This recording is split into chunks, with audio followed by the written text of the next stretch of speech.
Guys ये देखिए हम लोग ये जो महेंद्र राजमार्ग महेंद्र हाईवे गया हुआ है, इसी से लेफ्ट हैंड कटा हुआ है, ये रोड गया हुआ है ऊपर सुपा देवराली बोल के एक जगह, यहाँ से 65 किलोमीटर दूरी पर। और ये पहाड़ के बहुत ऊंचाई पे और अच्छी खासी ऊंचाई पे है, जहाँ बर्फ भी पड़ता है और ठंड भी होती है बहुत अच्छी खासी। और इस जगह को ही मैं आपको एक्सप्लोर करने वाला था, दिखाने वाला था, लेकिन अब चूंकि मेरा मोबाइल का इंसिडेंट हुआ, जिस कारण अभी इस चीज को मैं पोस्टपोन कर रहा हूँ। और आपको अभी टाइम बीइंग के लिए मैं वो चीज दिखाने जा रहा हूँ जो अभी जा रहा हूँ दिखाने, वो दिखा देता हूँ। और recently as soon as possible ये चीज भी आपको मैं बहुत जल्दी दिखाऊंगा। चलिए वादा रहा, चलिए आगे चलते हैं और देखते हैं। दोस्तों, एक मोबाइल के गायब हो जाने से कई चीज़ें डिस्टर्ब हुई मेरी। जिसका कैमरा यूज़ करता था वो वही मोबाइल था। जैसे तैसे काम तो चल रहा है, काफ़ी कुछ चीज़ें हैं जो मैं आपको नहीं दिखा पा रहा हूँ, जिसका मुझे काफ़ी खेद है।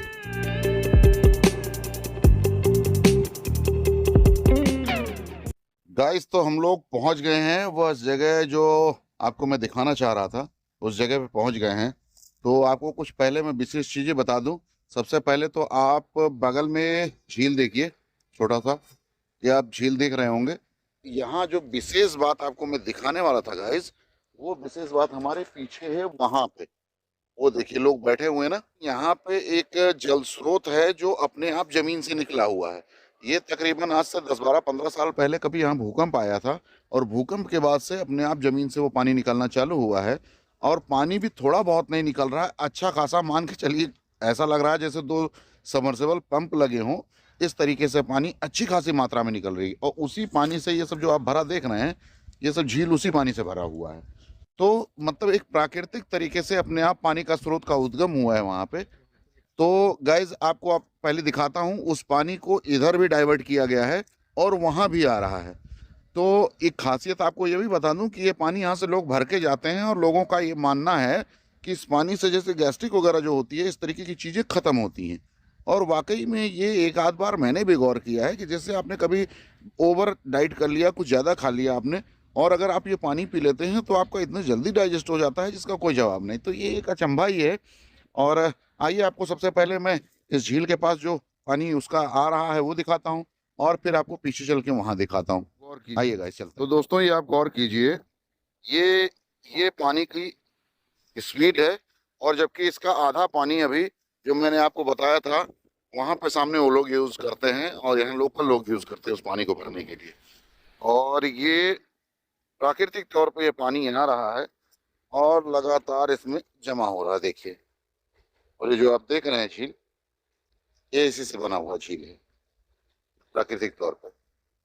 और आगे चलते हैं, आपको जहाँ ये पानी निकलना चालू हुआ था वो जगह आपको दिखा रहे हैं, और कहाँ से कैसे निकलना चालू हुआ ये सब अचंभा ही है। ये दिखाते हैं आप। दोस्तों आप मेरे पीछे देख रहे हैं, ये पानी के 3 स्रोत हैं, एक ये और एक ये बीच में है जिन पे कपड़ा धो रहे हैं, और और ये जो स्रोत हैं ये कम नहीं, अच्छा खासा पानी मान के चलिए। अगर इसमें 1 2 सबमर्सिबल मोटर लगाया जाए तो भी इतना पानी कहीं से नहीं निकल सकता। और ये आज लगभग 17 18 साल से कंटिन्यू इसी स्पीड में पानी बह रहा है। कहाँ से आ रहा है, कैसे आ रहा है, प्रकृति कैसे ये चीज़ें दे रही हैं, ये बड़े ताज्जुब की बात है। और ये देखिए इसका मेन यहाँ से पूरा यहाँ पे पहले निकलता था और निकल के ऐसे बहता था आसपास, ये आसपास ऐसे बहता था। और अभी ये इसको व्यवस्थित कर दिया गया है, यहाँ एक नल का स्वरूप दे दिया गया है, आप देखिए। और अब ये यहाँ पे इस्तेमाल होता है, और प्लस जो पानी और उसमें ओवर हो रहा है वो वहाँ पे जा रहा है, जो आपको भी मैंने दिखाया था आगे। तो गाइस ये एक प्रकृति की देन ही है, और मैंने बाकी चीज़ें आपको डिटेल में इसकी बताई।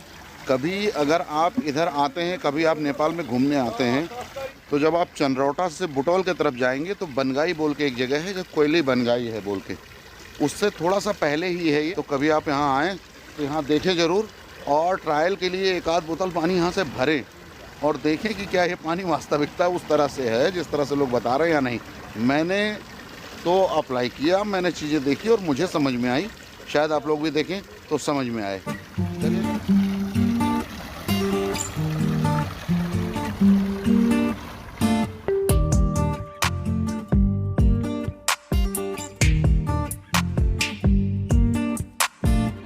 बहुत कुछ था गाइस आपको दिखाने को, रोमांच से भर देने वाली चीजें थी, मगर इस बार के लिए दिल से सॉरी। लेकिन वादा करता हूँ बहुत जल्दी सब कुछ आपको फिर से दिखाऊंगा।